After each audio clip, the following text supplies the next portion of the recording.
Hello दोस्तों, तो आज हम बात करने वाले हैं बाइक की सर्विस के बारे में। देखिए, बाइक की सर्विस कराते वक्त हमें कुछ बातों का ध्यान रखना चाहिए, उसके बारे में हम डिस्कस करेंगे आज। सबसे पहली बात कि हमें नोट करना है कि बाइक की सर्विस मैंने कब कराई थी और कितने किलोमीटर पे कराई थी। इसके लिए सबसे पहला एक पॉइंट आप याद रख लो, एक पेज रखो जो कि आपकी बाइक के साथ रहे हमेशा। ठीक है, आप चाहे उसे सीट के नीचे कहीं रखो, आप अपनी जो आरसी होती है उसके साथ रखो, तो उसमें आप लिखते जाएं कि मैं इस मंथ में इस तारीख को मैंने ये सर्विस करवाई थी, तब मेरी जो बाइक के किलोमीटर थे इतने थे। तो आपने याद रखना है, जो आम बाइक्स हैं 100 से लेके 150 तक जो बाइक्स हैं, तो इनके किलोमीटर तो 2000 किलोमीटर के बाद, ठीक है, जब आपकी गाड़ी 2000 किलोमीटर चल जाए उसके बाद आप सर्विस जरूर करवाएं, या उस 2 महीने के बाद। ठीक है, 2 महीने हो जाए, अब मान लो कि आपकी बाइक 2000 किलोमीटर चल गई, ठीक है, ऊपर भी चल गई उसके, तो आप सर्विस करा लें। अगर आपकी बाइक खड़ी भी है, ठीक, खड़ी बाइक के भी लुब्रिकेटिंग ऑयल में स्पेसिफिक ग्रेविटी जो होती है उसकी वो कम हो जाती है, मतलब उसमें चिकनाहट कम हो जाती है। ठीक है, वो अगर नहीं होगी तो पार्ट्स आपस में रब होंगे, और पार्ट्स रब होंगे, फ्रिक्शन होगी तो वो पिस्टन घसेगा। पिस्टन जब घसेगा तो पिस्टन का साइज बड़ा हो जाएगा। ठीक है, जैसे हमारे पास पिस्टन है ये, अब पिस्टन का ये हिस्सा जो है वो क्या करता है, सिलेंडर के साथ टच में आएगा।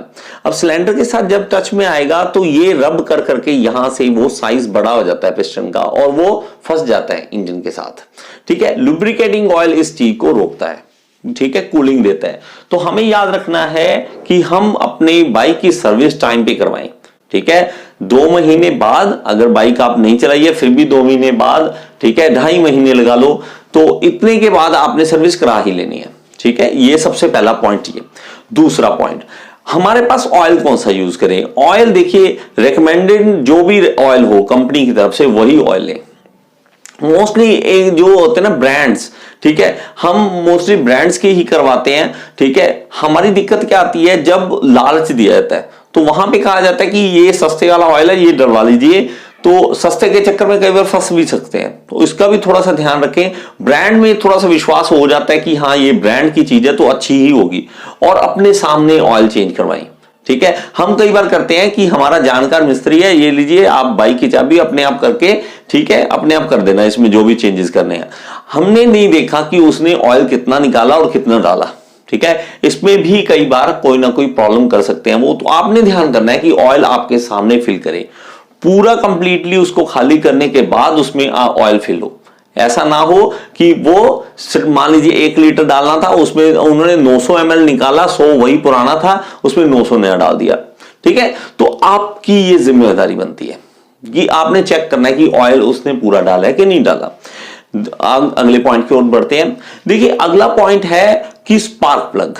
देखिए, स्पार्क प्लग एक बार जरूर चेक कर लें। अब जब सर्विस करते हैं ना, सर्विस करने वाले इन चीजों का ध्यान नहीं करते क्योंकि उनके पास ज्यादा होता है काम। ठीक है, एक बाइक के बाद अगली सर्विस भी करनी है, तीसरी सर्विस भी करनी है, उन्होंने जल्दी जल्दी करना होता है, वो नहीं देखते। तो आपने थोड़ा सा कन्विंस करना है, जो भी मिस्त्री आपके जानकार हो, आपने बोलना है कि एक बार स्पार्क प्लग निकाल के जरूर देख लो। अगर स्पार्क प्लग आपने निकाला है तो उसमें जो गैप है उसको आप साफ कर लें। ठीक है, वहां पे कार्बन अगर जम गई है तो उसको साफ कर ले, या अगर उसमें ज्यादा प्रॉब्लम हो रही है स्पार्क प्लग में तो उसको चेंज कर सकते हैं आप। ठीक है, और ये स्पार्क प्लग कुछ ज्यादा महंगा नहीं आता, 250-300 रुपए से स्टार्ट हो जाते हैं। ठीक है, अलग अलग रेंज के होते हैं। तो आप अगर आपको लगता है कि ज्यादा खराब हो चुका है, कार्बन ज्यादा जम चुकी है, खराब हो सकता है, कहीं भी धोखा दे सकता है रास्ते में, तो आप क्या करें, स्पार्क प्लग चेंज कर दें, नहीं तो साफ जरूर करवाएं। ठीक है, ये आपका फर्ज है, मिस्त्री नहीं देखने वाला इन चीजों को। ठीक है, थर्ड पॉइंट है हमारे पास कार्बोरेटर। देखिए, कार्बोरेटर की क्लीनिंग बहुत ज्यादा जरूरी है। कार्बोरेटर की क्लीनिंग हमारे सामने तो करते हैं, जब भी हम सामने बैठते हैं मिस्त्री के तब तो वो कार्बोरेटर की क्लीनिंग करेगा, लेकिन जब हम उनको की दे के आते हैं, बाइक दे के आते हैं, तो वहां पे वो कहीं ना कहीं वो घपला करने की कोशिश करता है कि नहीं यार कार्बोरेटर की क्लीनिंग नहीं करते। तो हमें नहीं पता होता कि उसने की है या नहीं की, हम सिर्फ विश्वास पे चलते हैं। कोशिश करो अपने सामने उन देखो कि कार्बोरेटर की क्लीनिंग सही तरीके से हो रही है या नहीं हो रही है। उनके बड़े बारीक पार्ट्स होते हैं, कईयों के पास ना एयर कंप्रेसर होते हैं, एयर के थ्रू भी उनको साफ करने के लिए छोटे छोटे होल्स होते हैं। तो उनको अगर एयर कंप्रेसर है, ठीक है, जिस मिस्त्री के पास, कोशिश करो कि वो कर रहा है और उनके कार्बोरेटर के जो छोटे छोटे पार्ट्स है उसको वो क्लीन कर रहा है एयर के साथ, तो सबसे अच्छा है। उसमें एयर जो कार्बोरेटर है उसकी क्लीनिंग अच्छी होती है। नेक्स्ट पॉइंट की ओर बढ़ते हैं। नेक्स्ट पॉइंट है हमारे पास एयर फिल्टर। देखिए एयर फिल्टर जो है उसको, ठीक है, जब भी आप सर्विस करवा रहे हैं तो उसको क्लीन जरूर करवाएं। उसकी मोस्टली करते हैं ये, ठीक है, वो मोस्टली करते हैं, लेकिन आप भी जरूर चेकें। और अगर उसमें थोड़ा सा भी कट लगे हुए हैं, खराब हो रखा है, तो उसको चेंज करा सकते हैं आप, ठीक है। क्योंकि देखिए सांस लेना, उसने एयर फिल्टर जो है उसने क्या करना है, फिल्टर करना है एयर को, बाहर से आती हुई हवा को। जैसे हम ये लगा लें कि हम सांस लेते हैं, तो हमारा सांस जो है, यहां पे नोज में भी फिल्टर लगे हुए हैं ना, भगवान ने फिल्टर दिए हुए हैं। बाल, यहां पे भी नोज में भी बाल है, इसलिए ताकि वो एयर भी साफ होकर अंदर जाए। तो वो फिल्टर जो है, वो एयर फिल्टर जो है, वो भी यही काम करता है कि वहां पे मिट्टी को रोक लेता है और उसको साफ हवा को आगे जाने देता है। अब साफ हवा आपको मिलेगी, ऑक्सीजन आपको मिलेगी, तो आप भी तंदुरुस्त रहेंगे। इसी तरह इंजन भी, इंजन पे अगर साफ हवा जा रही है, इंजन के अंदर साफ हवा जा रही है, तो वो अच्छी परफॉर्मेंस देगा, 100% अच्छी परफॉर्मेंस देगा, ठीक है। तो आप इन चीजों का ध्यान जरूर रखें। अब ऐसी कुछ बातें जो वो नहीं करते, ठीक है, आपको करनी पड़ेगी। देखिए हर काम हम मिस्त्री को बोलेंगे तो शायद वो चिढ़ जाएगा कि यार मैं, तू ही भाई, तू ही कर ले इसकी सर्विस, मैं तो नहीं करता, ठीक है। हर चीज हम नहीं बोलेंगे, हमें भी कुछ इंस्पेक्शन करनी पड़ेगी, ठीक है। कुछ इंस्पेक्शन किस तरह से कि जैसे ब्रेक्स हैं, तो ब्रेक का जो लीवर है उसको दबाएं, उसमें वायर जो होती है, ठीक है, ब्रेक की जो वायर है हमारे पास, जो क्लच वायर है, उसको एक बार जरूर चेक करें। अगर वो घिसी हुई है, कहीं से टूटने वाली है, ठीक है, आपको लगता है कि यार ये यहां से क्रैक दिख रहा है मुझे, तो वो चेंज करवा दें, उसे बोल दें कि ये चेंज कर दो भैया, ठीक है। क्योंकि क्लच और ब्रेक्स ये ऐसी वायर्स हैं, इसके साथ हम ये नहीं कॉम्प्रोमाइज नहीं कर सकते कि चलो कोई बात नहीं, देखी जाएगी। और ये देखी जाएगी तब होती है जब हम कहीं रास्ते में सफर कर रहे हो, ठीक है, खास करके किसी के साथ हो, ठीक है, घूमने निकले हैं, मस्त मौसम चल रहा है, वहां पे पता लग गया क्लच की वायर खराब होगी यार, ब्रेक की वायर खराब होगी, तो वो जो टाइम होता है उस टाइम को हमने खराब कर दिया। फैमिली के साथ कहीं जा रहे हैं, बाहर दूर हैं, वहां पता लगे मम्मा है या पापा साथ है, तो वहां रास्ते में बाइक खराब होगी, तो वो ऐसा टाइम ना आए, ठीक है। उस टाइम भी हमें खपाई करनी पड़ती है ना, इसलिए हम क्या करेंगे, यही देख लेंगे। नेक्स्ट आप जो देखेंगे, और क्या चीजें देखने वाली हैं, एक देखने वाला टायर। देखिए टायर अगर घिसा हुआ है तो रिस्क मत लें, ठीक है। टायर की लाइफ देखिए 5 साल, अलग अलग है, थोड़ा कंपनी पे डिपेंड करता है, 4 से लेके 5 साल तक की लाइफ होती है। और ज्यादा हम ना कहें कि लाइफ भी आप याद रखो कि कितना टाइम हो गया, कितने किलोमीटर चल गया, नहीं ध्यान रहता हमें, है ना, बाकी चीजों भी काम भी करना है हमने तो। लेकिन आप उसकी जो शेप है, उसके साइज है, उसके थ्रेड्स है जो, उसको देख के आप बता सकते हो। तो आप बता सकते हो कि नहीं यार यहां ये घसा हुआ है, इसको हम कह देते हिंदी में गंजा हो गया टायर, ठीक है, टायर घिस गया है। तो वो जो हो गया ना टायर, अगर लग रहा है आपको, तो भाई तुरंत उसे बदला लें। अगर आपको लगता है कि कभी आपने ब्रेक लगाई थी, एक बार स्लिप कर गया था, बाइक रुका नहीं था, आगे स्लिप कर गया था, स्किड कर गया था, तो ये खतरनाक बात है, ठीक है। आप देखना कि हमारी चप्पल जो होती है ना, चप्पल जब फिसलने लगती है, बाथरूम में देखना, तो कई बार जब घिस जाती है ना तो फिसलने लग जाती है, तो वहां भी खतरा बड़ा बहुत ज्यादा भयंकर हो सकता है।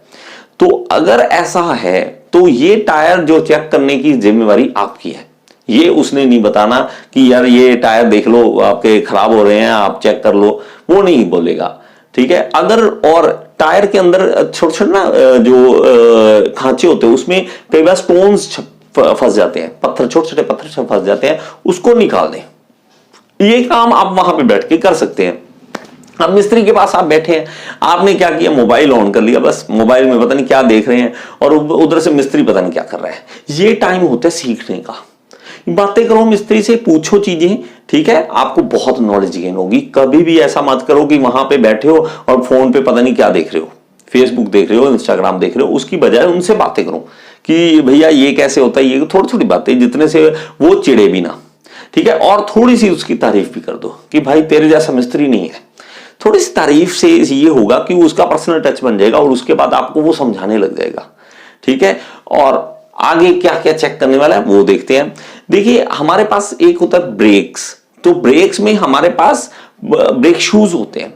जब ब्रेक शू है हमारे पास, तो अगर आप रिक्वेस्ट कर सकते हैं तो ब्रेक शू एक बार जरूर चेक कर लो। ब्रेक लगा के भी पता लग सकता है काफी हद से, और अगर खोल के देख सकते हैं तो ज्यादा अच्छा है। ये मिस्त्री वो करेगा जो आपकी बातों में आ चुका है, आपसे आपके साथ अच्छा रिलेशन है, वो एक बार जरूर चेक करके दे देगा कि इसके ब्रेक्स ठीक काम करें या नहीं काम करें। ठीक है, एक है हमारे पास ब्रेक फ्लूइड। ठीक है, जिनकी बाइक्स जो होती हैं, जिसको हम कहते हैं डिस्क ब्रेक कहते हैं, उसमें हाइड्रोलिक ब्रेक होती है, तो उसका फ्लूइड, अगर फ्लूइड कम है, उसकी ब्रेक सही काम नहीं कर रही है, तो आप उसका ऑयल भी चेंज करवा सकते हैं, उसमें और डलवा सकते हैं। तो ब्रेक ऑयल का भी ध्यान रखें आप, उससे भी काफी आपको फायदा मिलेगा। ठीक है, ये सारी चीजें आपने चेक करनी है। ठीक है, ये फिर से बताऊंगा, मिस्त्री नहीं चेक करने वाला, ये कुछ भी नहीं चेक करेगा। वो तो सीधा होता है कि ऑयल पुराना निकालो, वो भी एक लड़का रखा होता है, पुराना ऑयल निकालेगा, नीचे से ऊपर से नया डालेगा, उसको बंद, कार्बोरेटर खोला, साफ किया, थोड़ा सा उसमें पेट्रोल, आपका ही पेट्रोल मार दिया उसको पे, बस दैट्स इट, इससे ज्यादा नहीं करता। ठीक है, हमारा एक और फर्ज क्या है, हमारा फर्ज है कि उसको ये बताना कि मेरे भाई इसकी ऑयलिंग कर दे। ऑयलिंग किस किस पार्ट को, जहां से भी रोटेशन हो रही है, खास करके वहां पे। ठीक है, आपने चेन के ऊपर ऑयलिंग करवानी ही करवानी है।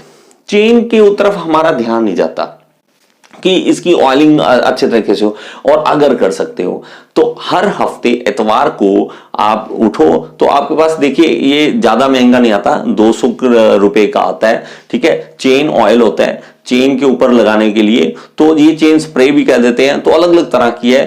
तो आप बाइक ऑन करो, उसके ऊपर एक बार ऑयलिंग जरूर कर दो। और ये क्या है कि लगातार जो मूवमेंट है वो चेन की बहुत ज्यादा, और ये एक्चुअली क्या है कि हवा में ओपन पड़ा है चेन, और उस पे मिट्टी लगातार पड़ रही है। ठीक है, उसके ऊपर अलग अलग हवा उसके टच में आ रही है, तो ये जो दिक्कत है ये आ रही है टच में, तो वो उसके लिए हमें ऑयलिंग करनी बहुत ज्यादा जरूरी है, उसको साफ रखना बहुत ज्यादा जरूरी है। अलावा देखिए बैटरी का भी एक बार जरूर चेकअप करवाएं। ठीक है, मिस्त्री को बोलें कि इसकी बैटरी भी एक बार जरूर चेक कर ले मेरे भाई, कि ये कोई प्रॉब्लम तो नहीं दे रही, ठीक चलेगी अभी तक, तो इसके बारे में आप जरूर देखें। ठीक है, तो ये कुछ ऐसी चीजें हैं जिसके बारे में अगर आपको पता है तो आपकी बाइक अच्छी चलेगी, उसकी लाइफ बढ़ जाएगी। ठीक है, जहां आपने मान लो 7 साल में आपकी बाइक खराब हो रही है, वो 10 साल नहीं खराब होगी, और उसमें कोई प्रॉब्लम नहीं आने वाली। देखिए, हम इंडिया में खास करके हमारे की दिक्कत क्या है कि हम बीमारी होने के बाद खर्चा करते हैं। ठीक है, बीमारी होने से पहले नहीं खर्चा करके राजी, कि हम क्या करते हैं कि अपना चेकअप नहीं कराना, बिना बात के तो कराना ही नहीं। जब तक हमारे दर्द नहीं होना शुरू होता, हमारे कोई प्रॉब्लम क्रिएट नहीं होती जब तक, तब तक हम क्या करेंगे, कोई दवाई नहीं, कोई चेकअप नहीं, कोई कुछ नहीं।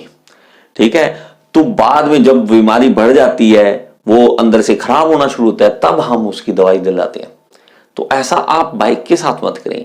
बाइक को समझें कि बाइक की आवाज कैसी आ रही है। ठीक है, आवाज अच्छी होनी चाहिए, सही होनी चाहिए। उसमें अगर चेन में आवाज आने लगी, मतलब आपने चेन में ऑयलिंग नहीं की है। ठीक है, अगर आपने उसकी सर्विसिंग टाइम पे नहीं कराई है तो आपको भुगतना पड़ेगा। आपको इंजन की जो बोर कहते हैं ना, हमने बोर करवाना इंजन को, वो करवाने, वो कौन लोग करवाते हैं, जो सर्विस टाइम पे नहीं कराते। ठीक है, जो काम आपका 400-500 में होना था, जिसका आपने सर्विसिंग में देने थे 400-500, वो अब आपको 2-3 हजार देने पड़ते हैं, और वो बाइक वैसी की वैसी नहीं रहती। जब हम उसको अपनी तरफ से छेड़खानी कर लेते हैं, उसकी तरफ बोरिंग करवा लेते हैं, उसको पिस्टन को चेंज करवाते हैं, तो ये सारा कुछ वैसा नहीं रहता जो कंपनी ने दिया। उम्मीद करता हूं कि आपको ये वीडियो पसंद आई होगी। अगर वीडियो पसंद आई है तो आप लाइक का बटन जरूर दबाएं और इस वीडियो को शेयर जरूर करें। Thank you so much. मेरी बनाई हुई और वीडियो देखना चाहते हैं तो सर्च बॉक्स में लिखिए टॉपिक का नाम और साथ में लिख दीजिए गियर इंस्टीट्यूट।